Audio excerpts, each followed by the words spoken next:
On March 13th, 2025, three tourists checked their phone one last time before merging onto the highway.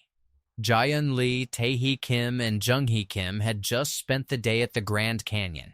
Now they were heading back to Las Vegas, on a road that Google Maps had told them that same morning was a straightforward 4.5-hour drive. At 3:27 p.m., their rental car's GPS pinged for the last time.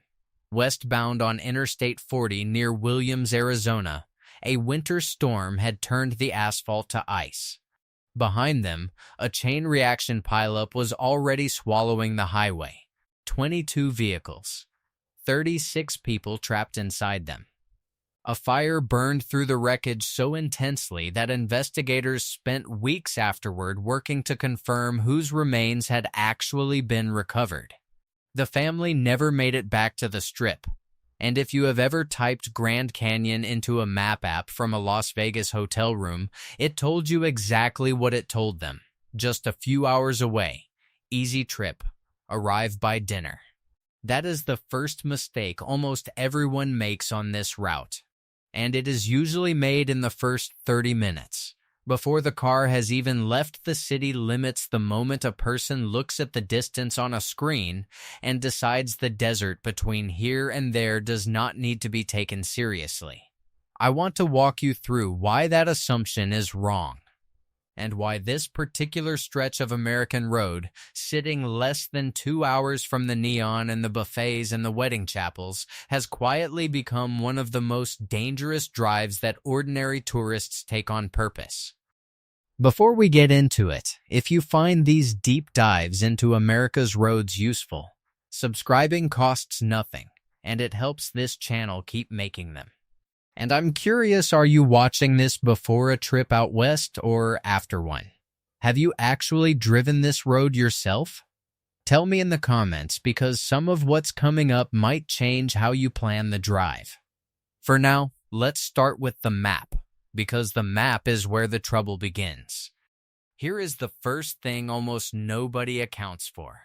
Las Vegas is not close to the Grand Canyon. It only looks that way. Depending on which rim you're headed to, you are looking at very different trips.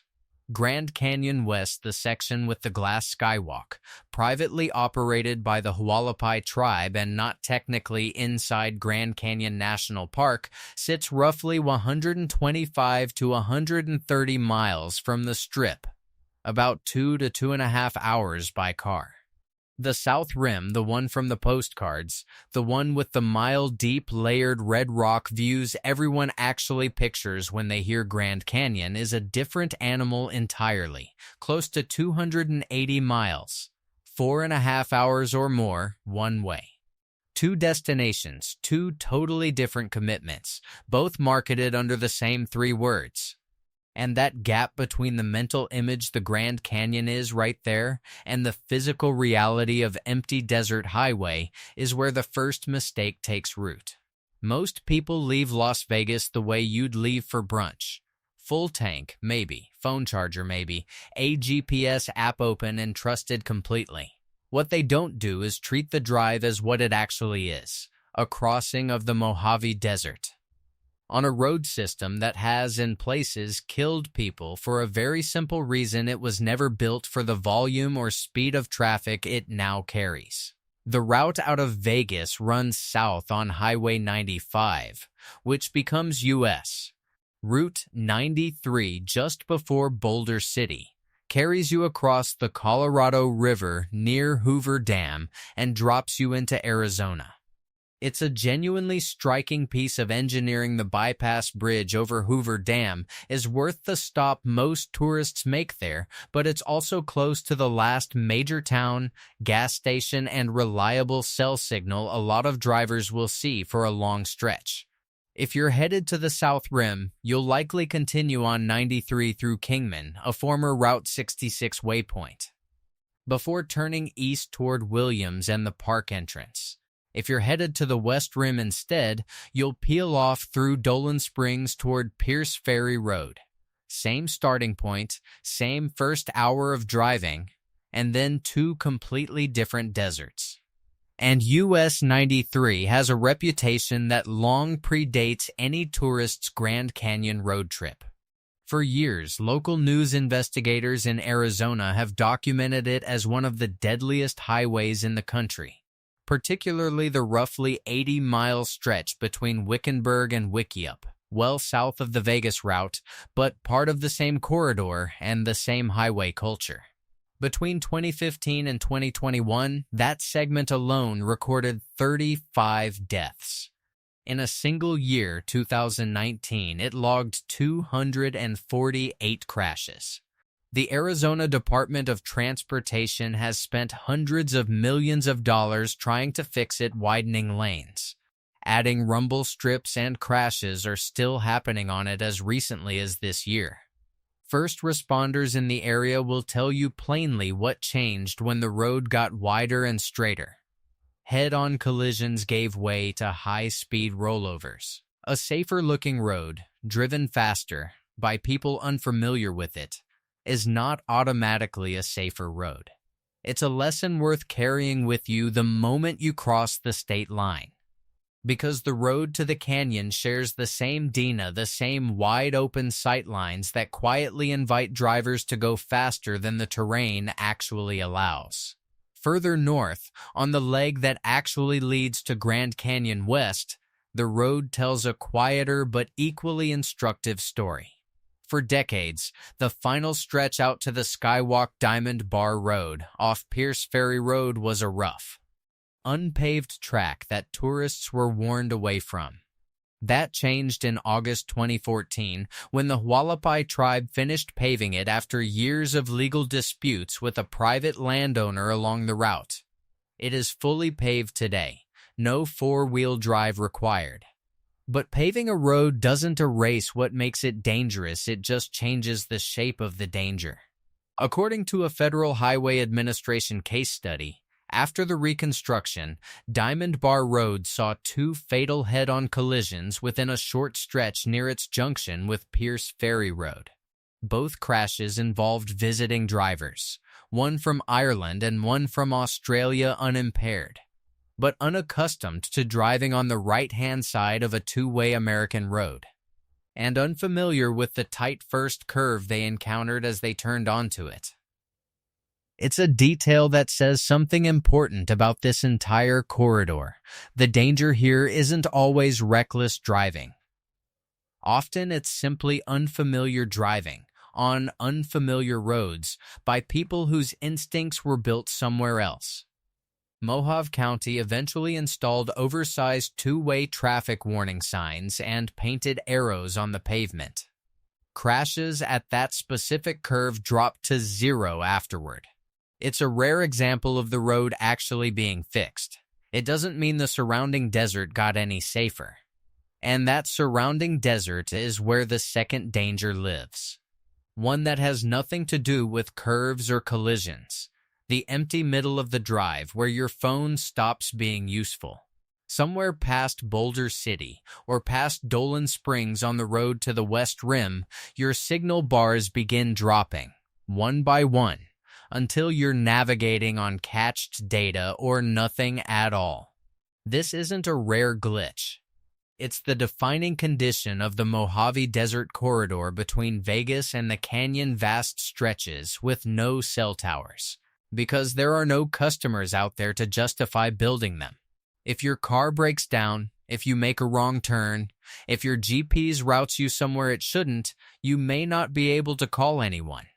You are, for practical purposes, on your own, in a landscape that in summer regularly exceeds 100 degrees Fahrenheit and, on its worst days near Kingman, has recorded temperatures as high as 113. There's a third hazard that has nothing to do with roads or heat, and it shows up almost the moment the highway straightens out. Psychologists and highway safety researchers call it highway hypnosis, a trance-like state that sets in on long, monotonous drives, where a driver's eyes stay open and their hands stay on the wheel, but their attention has quietly checked out. The desert is almost engineered to produce it. Flat horizon, few landmarks, a road that runs dead straight for miles at a time. Heat shimmer rising off the pavement until the horizon itself seems to bend. You are not asleep. You are also not fully awake. Your reaction time slows the same way it does with drowsy driving. Because functionally, that's exactly what this is. And on a road where the shoulder disappears into gravel and there's often no guardrail between you and a wash or an embankment. A few seconds of that fog is sometimes all it takes to turn a straight, empty highway into the last road you ever drive. So that's the road itself, the physical, structural reasons this drive is more dangerous than it looks on a screen. Now here's the part almost nobody expects. For a lot of visitors, the technology in their own hands does more damage than the highway does. Type Grand Canyon into a map app in your Las Vegas hotel room, and you'll notice something unsettling if you look closely. There isn't one Grand Canyon.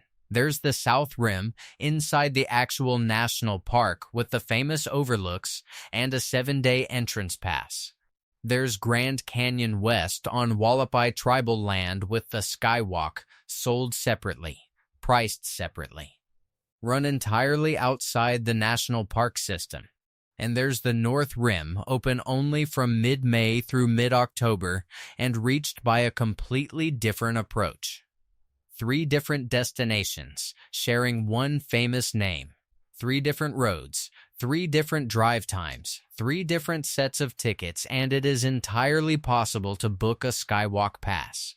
Tell your GP's Grand Canyon, and have it route you toward the South Rim entrance 3 hours in the wrong direction, or the reverse. This kind of confusion between similarly named destinations is a well-documented category of navigation error, and GPS apps have a broader history of routing tourists onto roads that were never meant for passenger cars in the first place. This isn't unique to the Grand Canyon. Researchers have a grim name for the broader phenomenon: death by GPS. A 2017 academic study identified more than 150 catastrophic incidents across the world tied to blind trust in turn-by-turn navigation, from drivers steered onto closed backcountry tracks to tourists directed toward cliffs, and even, in one widely reported case, into a dangerous neighborhood abroad. The Mojave and its neighboring deserts have their own entry in that grim history. In August 2009, a young mother named Alicia Sanchez left Las Vegas with her 11-year-old son Carlos for what was supposed to be an overnight camping trip to Death Valley National Park, a couple hours from the Grand Canyon corridor in the same desert region. Her GPS routed her off the maintained road and onto a primitive track deep in the park's Owlshead Mountains. Their vehicle became stuck. They had no map, limited water, and no cell signal. Rangers found them 5 days later after tracking a single set of tire prints into the wilderness. Alicia survived, severely dehydrated. Carlos did not. It happened in a different corner of the same unforgiving desert system, not on the road to the Grand Canyon itself. But it is exactly the kind of mistake this entire region punishes without mercy, trusting a screen completely, in a place that offers no second chances if the screen is wrong. If you're new to this channel and you want more of these deep, sourced breakdowns of the roads America doesn't talk about enough, this is a good moment to hit subscribe. There's more of this coming. Now, back to the desert, because we haven't even gotten to what the heat itself does to a stranded body, and that part is worse than most people imagine. Let's talk about what happens physically. Because it's hot outside, badly undersells it. The moment your body's core temperature climbs and it can't cool itself fast enough through shade, through airflow, through evaporating sweat, the countdown starts. According to the CDC, meaningful dehydration in extreme heat can begin in as little as 30 minutes without adequate fluids. Sweat can be lost at up to 1 liter an hour in serious heat, carrying away not just water but the sodium your body needs to function. Lose around 5% of your body's water and you're already into heat exhaustion, fatigue, nausea, a pounding headache. Lose 7% and disorientation and hallucination can set in, which is exactly the state in which people make their worst decisions, like leaving a disabled vehicle to walk for help. Lose 10% or more, and you are in the territory of heat stroke, where the body's cooling system fails outright. Once that happens, core temperature can spike past 106 degrees Fahrenheit in 10 to 15 minutes. Left untreated, it kills. Even once someone in that state reaches a hospital, the danger isn't over. Heat stroke can cause liver or kidney damage in the first day or two afterward. And doctors monitor patients closely for exactly that reason. And this is the counterintuitive part that search and rescue teams in Mohave County repeat constantly. If your car breaks down out here, the car is usually your best chance at survival, not your enemy. It's shade, it's shelter, it's a landmark large enough for rescuers to spot from the air. And it holds far more water and supplies than you could carry on foot. Walking away from it, in the heat, without water, has ended worse than staying put in case after case across this desert. There's a fourth danger that catches even prepared drivers off guard, because it arrives from somewhere you're not looking.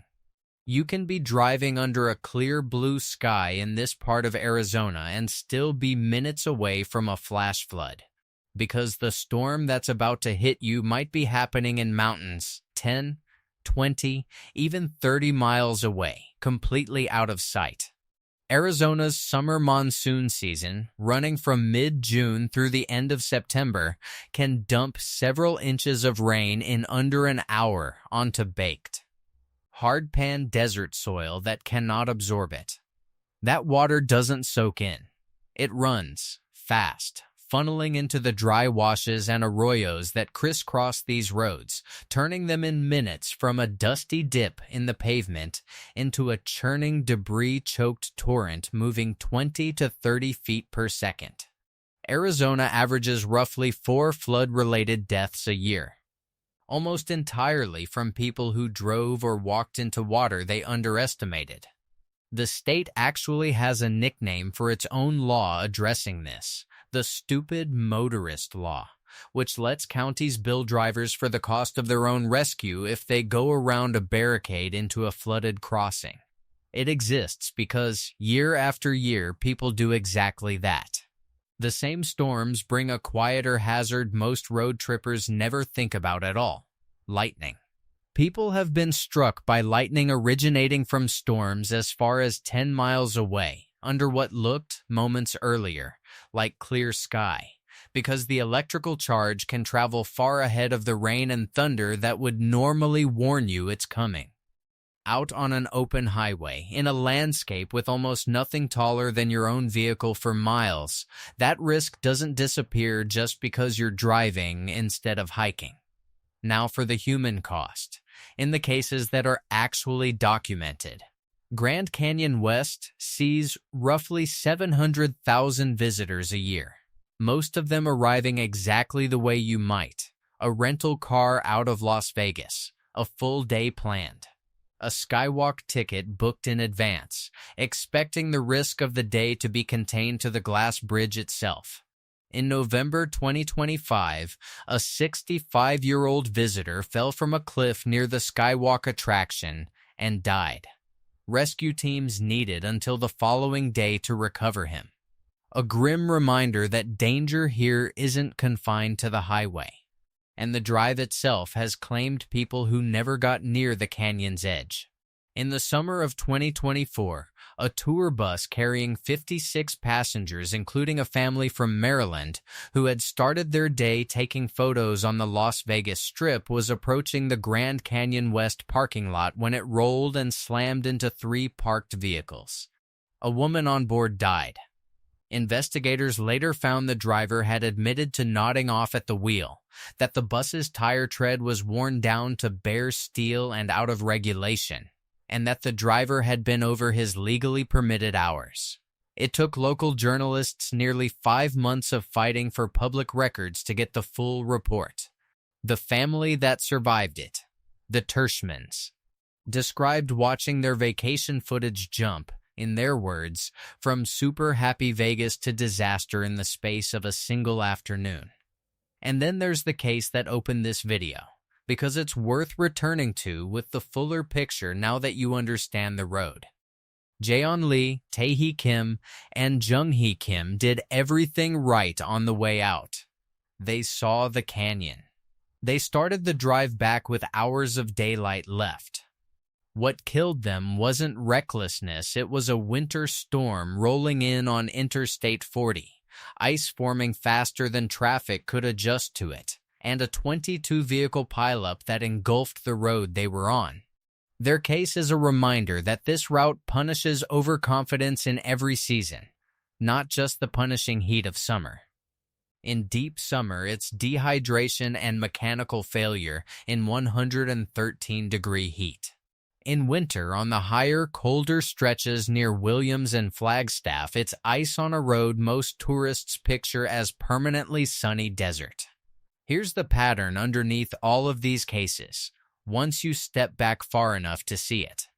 Almost none of the people in these stories were reckless in the way we usually picture recklessness, speeding for fun, drunk behind the wheel, ignoring an obvious warning sign. Most of them were doing something ordinary, driving a rental car on vacation, following the directions they were given, trusting the infrastructure around them to work the way it was supposed to. What killed them, again and again, was a mismatch between expectation and reality.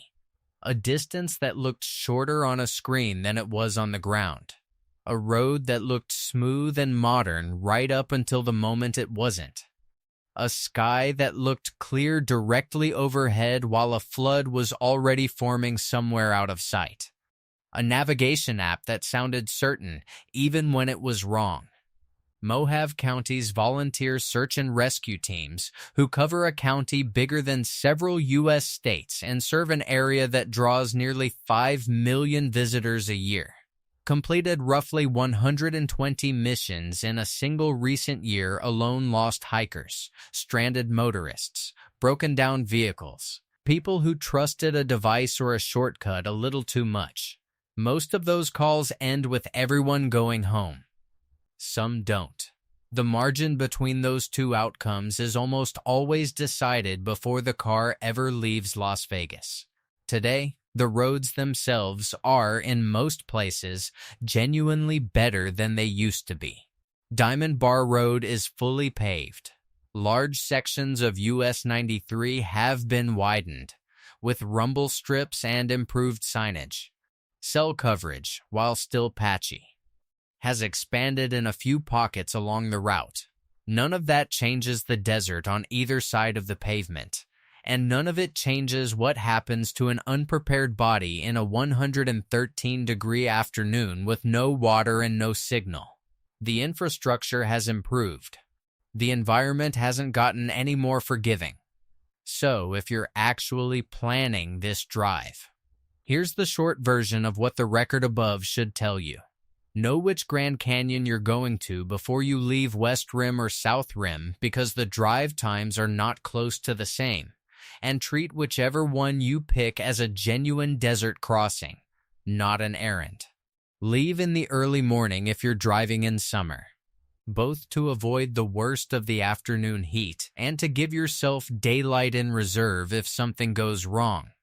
Fill the tank in Las Vegas or Boulder City, because gas stations thin out fast once you're past them, and don't let the needle get anywhere close to empty out of habit out here. I'll fill up at the next town can mean another 45 minutes of driving. Carry more water than feels necessary for every person in the car, not just for the destination, but for the drive itself, in case something goes wrong along the way. A paper map or a downloaded offline map is worth having in the glove box before you leave city Wi-Fi, because the moment you actually need real-time GPS correction is often the exact moment you won't have signal for it. Tell someone your specific route and your expected return time. The same advice every ranger and every search and rescue volunteer in this region repeats, because it is the single factor that turns a mistake into a rescue instead of a search. Check the forecast for the mountains along your route, not just for Las Vegas. Since a flash flood or a winter storm somewhere you can't see is still a flash flood or a winter storm that can reach the road you're on. And if your car breaks down, stay with it unless you can actually see your destination and know for certain it's closer than turning back. And that first mistake, the one made in the very first 30 minutes of the trip. The one this whole video has been circling back to, it isn't a wrong turn, and it isn't a broken down car. It's simpler than that, and it's the reason almost every case in this video started the same way. It's looking at a map, seeing a number of hours, and quietly deciding that the desert between you and the canyon doesn't need to be taken seriously. Jian Lee, Tae-hee Kim, and Jung-hee Kim believed the same thing everyone believes leaving the Strip, that the drive is the easy part, and the canyon is the destination. Out here, the drive is the destination that decides whether you reach the other one at all. The canyon has been there for 6 million years. It will still be there when you've filled the tank, packed the water, and told someone exactly where you're going. It is the only part of this trip that isn't in a hurry. If you've made this drive yourself or you're planning to soon, tell me in the comments. I read every one, and some of the closest calls I've heard about never made the news at all. And if you think this road sounds dangerous, wait until you hear what US 93 earned its other nickname for, further south, long before it ever reaches the Grand Canyon turnoff. That one's next.